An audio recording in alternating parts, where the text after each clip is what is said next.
Hey guys, I am back and I'm welcoming you guys to my kitchen.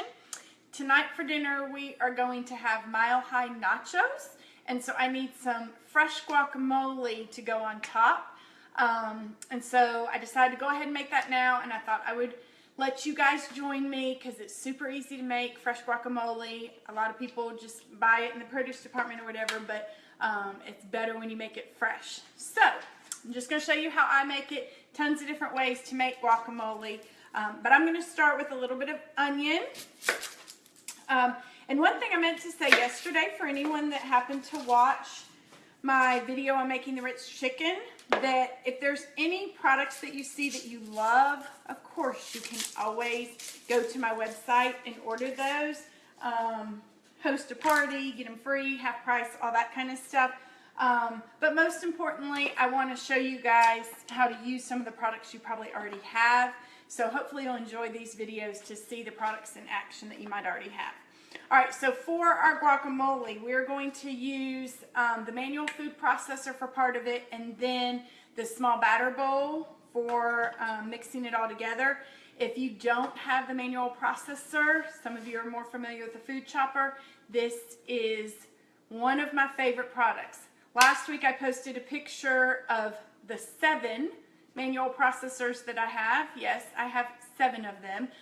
So obviously it is a must-have staple in my kitchen. Use it all the time. What I love most about it, 3 very easy pieces to keep up with. These 2 are dishwasher safe.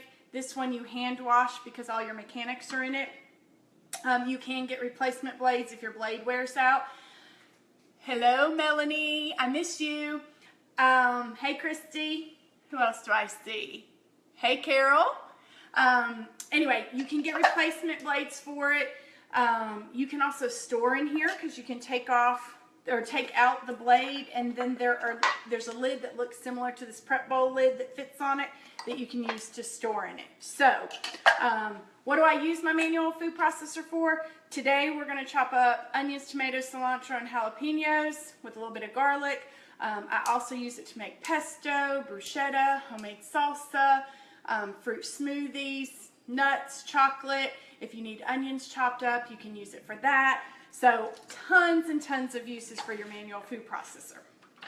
All right, so for our onion, we don't need the entire onion or the entire tomato, but we are going to use the veggie wedger to get our onions and tomatoes chopped up. This is another very useful product. Yesterday we talked about the quick slice. When I did the bananas a couple days ago, we talked about the quick slice. This is great on lemons, limes, oranges, onions, tomatoes. If you're ever going to do shish kebab, you can put these on the shish kebab skewers. We're just putting a couple of our onion slices down in the manual processor. You do want to make sure that your blade is in the processor before you start filling it, because otherwise you won't be able to get it on the little peg down in the bottom. Okay, now we're going to do the tomato on the veggie wedger as well. If you want wedged tomatoes for your salad, this is a great product to have for that because it wedges them perfect. And probably the best feature of the veggie wedger is the fact that the juice all went down in here and not all over my countertop just now. Alright, so we've got our onion and our tomato in here. Now I'm going to add a little fresh cilantro. I had just taken this off the bunch of cilantro. I put it in the berry basket to the salad and berry spinner and spun it out a little earlier today, and then put it in this prep bowl and put it back in the refrigerator. What'd you just say, Christy? Yes, there is a lid to your manual processor. Now you may actually not have a lid to yours because when it originally came out there wasn't a lid, but you can now order the lid separate. So in case you want to store in it, if you don't have one, we can definitely get you one when you're ready. Alright, so we're just putting a little bit of cilantro. I obviously am not measuring anything for this because I just kind of eyeball it, but I was using the 1 cup prep bowl to hold all of that.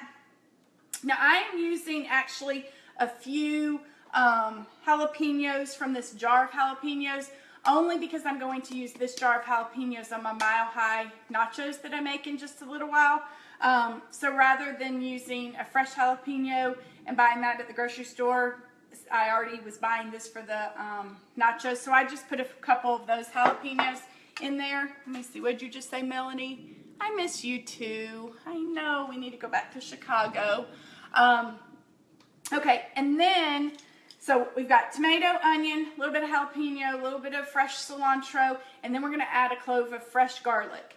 If you don't cook with fresh garlic every day, you need to.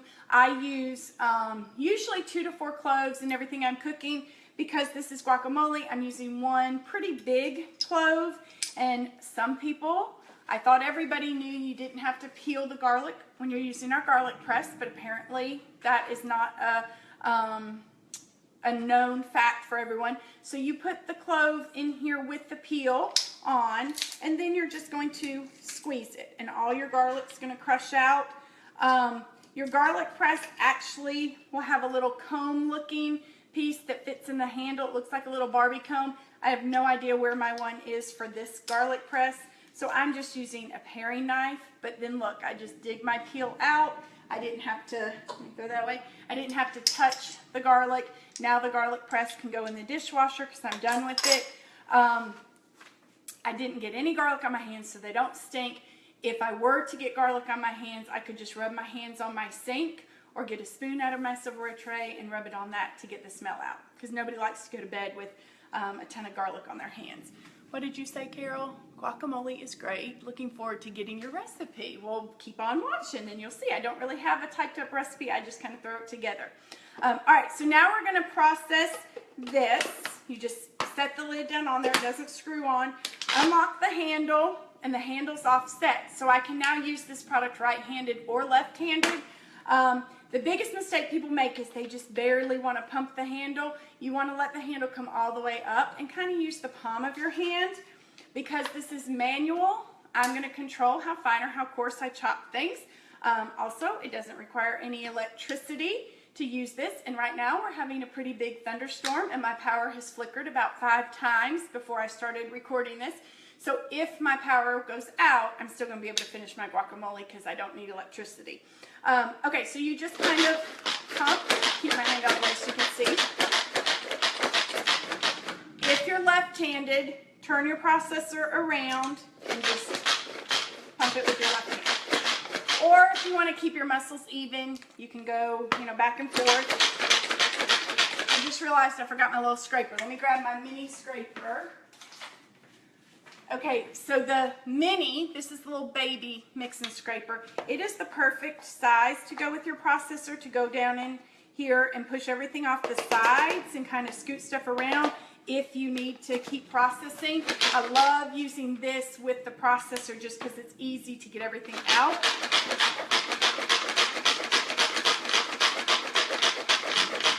All right, so that's probably chopped up fine enough.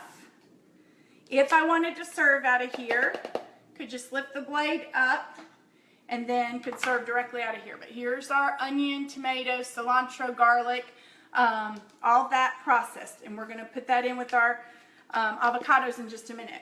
I've already sliced 2 avocados just because y'all don't need to watch me do all 3. But I'll just show you my method of getting the avocados sliced. Obviously, they need to be really ripe. I just use my favorite knife, which is my 5-inch Sanchuco knife, and I just kind of cut around the side and then twist it. And then I use our avocado peeler to go around the edges and get the avocado out away from the skin. And then this one is super, super ripe. I really probably could have just squeezed it. And then just dump that in the bowl. Oops, got a little bit of skin on there. Hold on. All right, throw that away. And then, now this part's what scares me, trying to get the seed out. Sometimes it works for me, sometimes it doesn't. But just take your knife and whack at it. Look, it worked this time. And then you get your seed out. And then you can just kind of tap it on the side of your trash can and get the seed off your knife. But that does scare me, especially at my shows, because I'm always afraid I'm going to chop off my finger. We all know I did cut my finger on a can, so it is possible. But anyway, so I'm going to get the rest of this avocado out. So for tonight's batch of, make sure there wasn't any skin on that. No. For tonight's batch, we did 3 ripe avocados. Okay, a product that I've had forever but really have not used a whole lot until a couple weeks ago making guacamole is my Mix and Chunk. This is part of the Mix and Chop family, so we have Mix and Chop, Mix and Chunk, and Mix and Masher. And I really like using this on the avocados. I used to do my avocados in the manual processor, but I found that too much of it was sticking to the blade. I also like to make a big batch of guacamole, hence the reason I'm using 3 avocados. So the Mix and Chunk does a better job. So all you're gonna do, go in here and just smash the mess out of your avocados and lose a little bit onto your cutting mat, put it back in there. And I kind of get those started, and now I'm going to add in my onion, tomato, cilantro, and garlic mixture.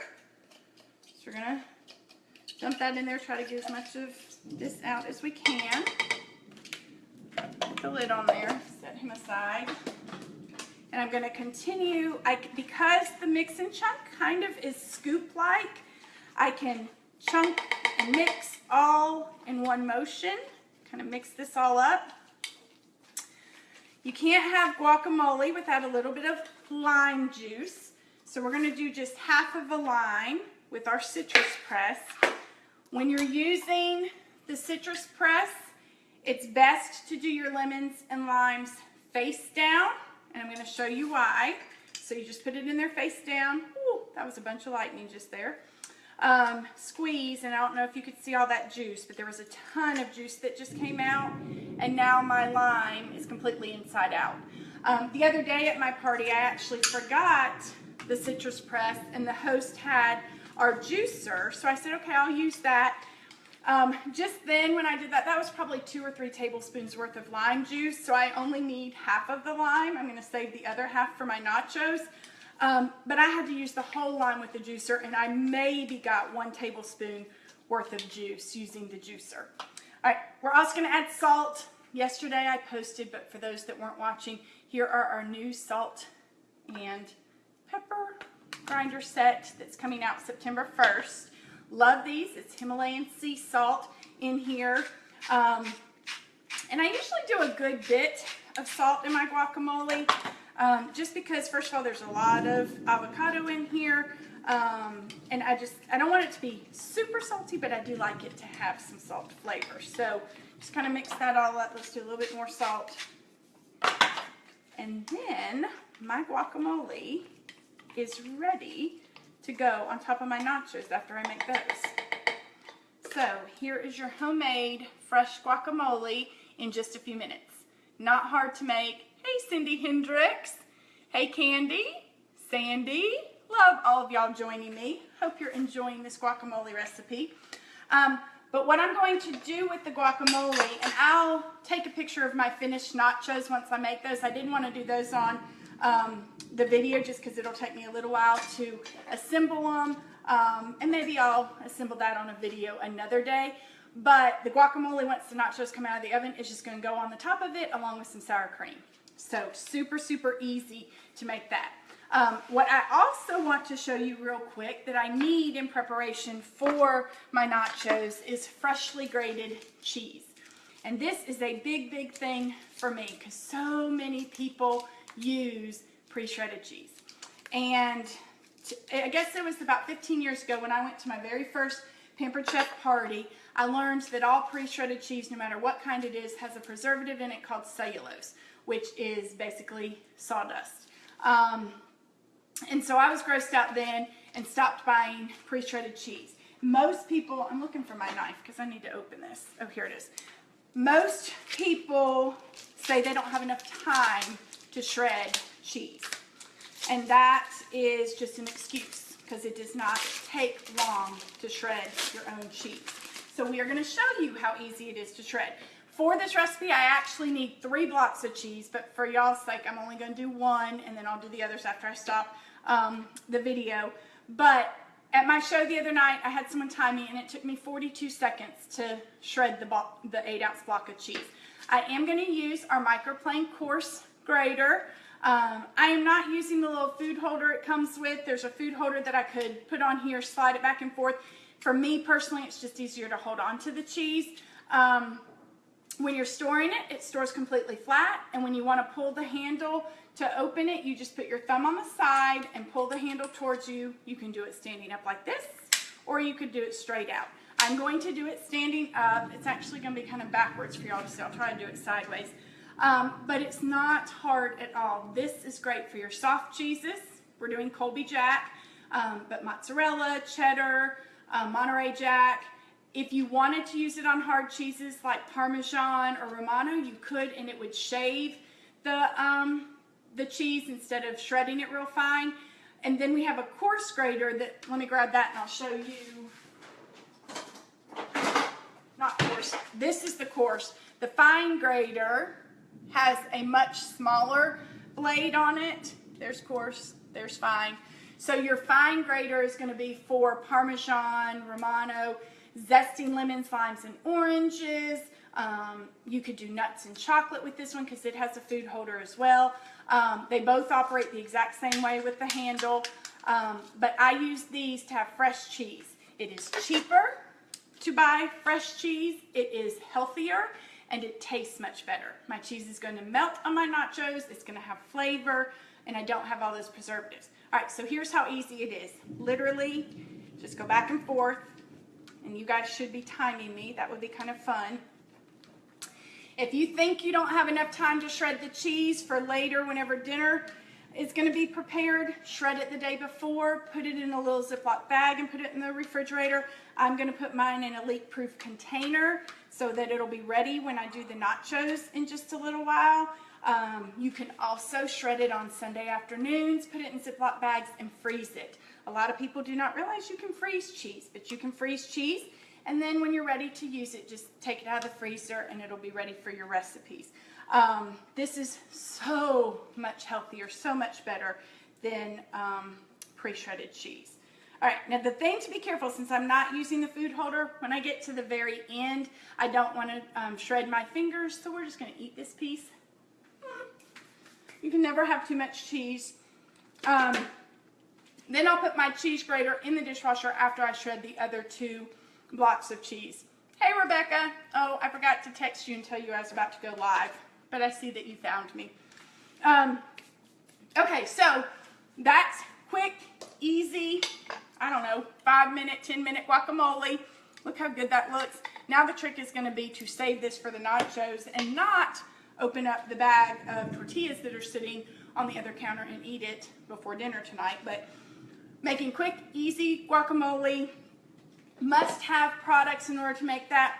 Love, love, love the manual food processor. Also love the veggie wedger. So these are kind of my 2 go-tos for this. And of course, everybody needs the garlic press. So if you have any questions about any of the products that I used, or if you're having trouble, if you already have these products and you're having trouble using any of them, just let me know. I will scroll through all the comments when this is over and try to answer any questions. If I miss your question, make sure and tag me in it again, and I'll try to answer it. But I'll take a picture of our Mile High nachos later this evening as soon as they come out of the oven, and I'll show you what it looks like with our guacamole all on top. So I'm just going to try to put my cheese in this. Oh, this is not going to work, so I should have done a small cutting mat. But anyway, I'm storing the cheese in the little reusable container so it won't get all dried out before I put it on the nachos tonight. So see, you can have fresh cheese really, really easy. All right, again, if you have questions, let me know. I'll scroll through the comments, but I hope you've enjoyed our homemade guacamole this afternoon. My power is still on, so I will be able to bake my nachos when I make those in about 45 minutes. Tomorrow, probably won't be cooking in the kitchen because it's Friday, and you know, it'll probably be a pizza night. But if I do decide to make anything, I will welcome you to my kitchen again. See ya!